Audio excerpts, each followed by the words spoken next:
Good day, Doom Tubers, and welcome back.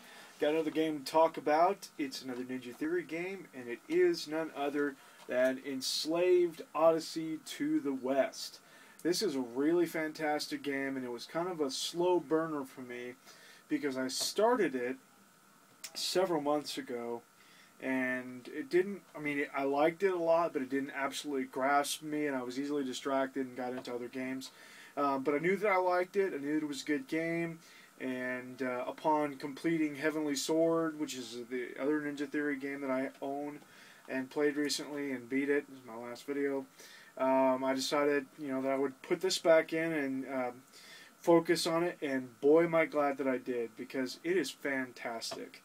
It's pretty short, still kind of like Heavenly Sword, but I think this game came after Heavenly Sword, and they have nothing to do with each other other than the same developer. Oh, and Andy Serkis is in it too. But this one is a lot more focused and a lot more well put together. I think that the things that I didn't like about Heavenly Sword are really improved upon in this one. It is another action hack and slash game, and this one has some RPG elements in the way of upgrading, like your health and your weapons and shields and things like that. But it's pretty light on the RPG side. It's not really, full bore RPG. But yeah, it's got some of the elements there. But it's very cool. Like I said, it's a hack and slash, action hack and slash game. You play as this dude Monkey, who is, he's really unsure who he is. Actually, he was kind of an orphan, I guess. He grew up like in the jungle. He pretty much raised himself. And his people that he met always just called him Monkey, so he really has no other name. That is his name, Monkey.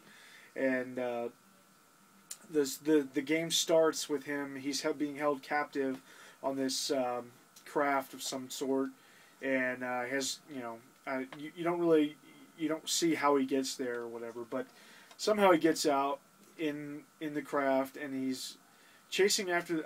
I'm not sure if this girl lets him out, or I can't remember. It's been a while since I played the very beginning of the game. But anyway, he ends up following her, chasing her, trying to make his way out. And ship crashes. This isn't really a spoiler. This happens in the very beginning of the game.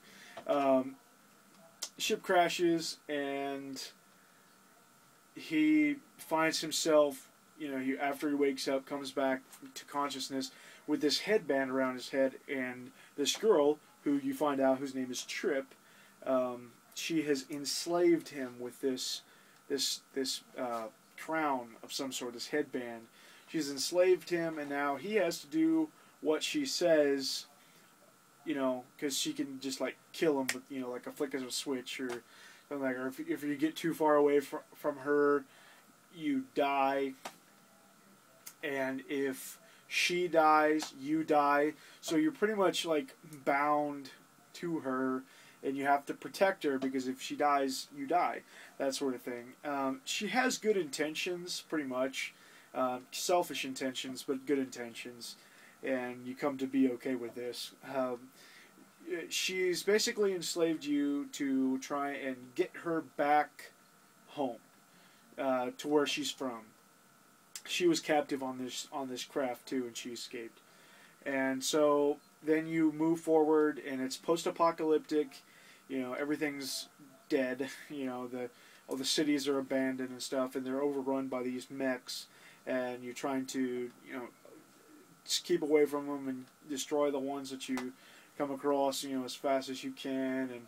And it's got some cool hack and slash elements, and Monkey, the main character's weapon, is kind of cool. It's this staff that's like built into his armor, and it like retracts, and it's you swing it around. You got a heavy attack and a light attack, and then as you collect these orbs, you get the orbs from defeating enemies, but also they're just laying around in the world. You just go around and pick them up. As you collect them, you can upgrade your combat, get different moves and things, and upgrade your health, so where you get more health and where your health regenerates, and also your staff gets these abilities, the ability to shoot like a stun charge, and one to shoot a plasma charge. And so they gain strength. Obviously, like the charges as you upgrade get more effective and things like that, and you can carry more ammunition with you because the stun attack and the plasma attack, you actually have to find these canisters laying around so you can actually do it. And it's actually pretty vital that you do this because you get good at this mechanic. It's like a first-person shooter kind of mechanic when you do it. Gosh, I say a lot. I just noticed that. But you hold in the left trigger, and it will aim, and then you kind of move around, and depending on which charge you are, then you use the right trigger to fire. It's pretty cool. It's pretty cool mechanic, I guess. Breaks up a little bit, once again, kind of breaking up the different attacks and things. It's kind of cool. One of the great characters that you meet later on, his name is Pigsy, and this guy's pretty cool. He's he's really, really funny. He's a short, fat, disgusting dude who helps you out. He's like a not computer whiz. Trip, the main girl, is a computer whiz, but Pigsy is like I don't want to say tech. I don't know. He's good at making machines and things and running machines and things. He lives in like a salvage yard, and they track him down because he's got a flying machine, which is actually hilarious. It's just like a old van that he's attached like these rocket boosters onto the back of. It's pretty funny, pretty humorous. But I love Pigsy. He's great. And I guess I should mention Monkey's actually voiced by Andy Serkis, so that's pretty cool. It's hard to say. The villain is pretty nameless until the very end. You don't really know what. Maybe I missed some stuff in the beginning, perhaps. It's very possible. But you don't really know exactly what you're pursuing. Other than these mechs that are trying to kill you, you don't really know, what you're pursuing. But you know that you want to find them and end them. You know that much, at least. So it's pretty cool. Yeah, I mean, there's nothing absolutely amazingly special about it, the game. I say that, but, I did really enjoy it. The graphics are great, of course. The music is fantastic. The characters, there are all three of the main characters are really, really well done, I think. And I think Ninja Theory, nailed it on the head with picking that cast. Trip kind of annoys the crap out of me at parts of the game. Yeah, but she's still really good. She ends up being really good, a really good character, and really, really fitting, I think. Even with the annoying parts is just part of her character, and I think that's really cool. And Monkey's character is fantastic, of course, but I think Pigsy was my favorite character, honestly. If you've played the game, let me know what you think of Pigsy, because I think he's great. This game is actually on the PS3 also, and it's pretty cheap. I want to say it's like $10 or less on both systems at GameStop. I'm not really positive, but it's a pretty common game, so shouldn't have too tough a time finding. Oh, another thing I really like is some of the puzzles. It's kind of a cool thing that you occasionally you have to figure out different things, different kind of puzzles. It's pretty cool. A couple of them were kind of challenging for me, but that's because I'm not that good at them. But I'm sure that others would have a lot easier time getting through them.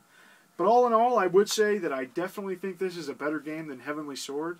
I know I keep comparing those two games, but they're made by the same people, and they both have Andy Serkis in them, which is a big bonus for me. But I really think that this game is better than Heavenly Sword. But don't get me wrong, I still liked Heavenly Sword an awful lot. And now that I've finished this one, I'm not positive what I'm going to play next, but I do know that I do need to track down some more Ninja Theory stuff. I think they did some Dead or Alive games, maybe. I could be wrong. But I know that they did the new DMC Devil May Cry, and I need to play that game. Probably wait for price drop a little bit. Not really interested in spending full price on it. I'll just wait. I got tons of other games to play right now. I don't need to rush out and buy another Ninja Theory game just to keep going with the trend. But I do plan on getting it, though. So let me know what you think about Enslaved, Odyssey to the West. It's a really great game. If I forgot any other Ninja Theory games besides Dead or Alive and DMC, let me know, because I want to get them. Thanks for watching. Doom Waves out.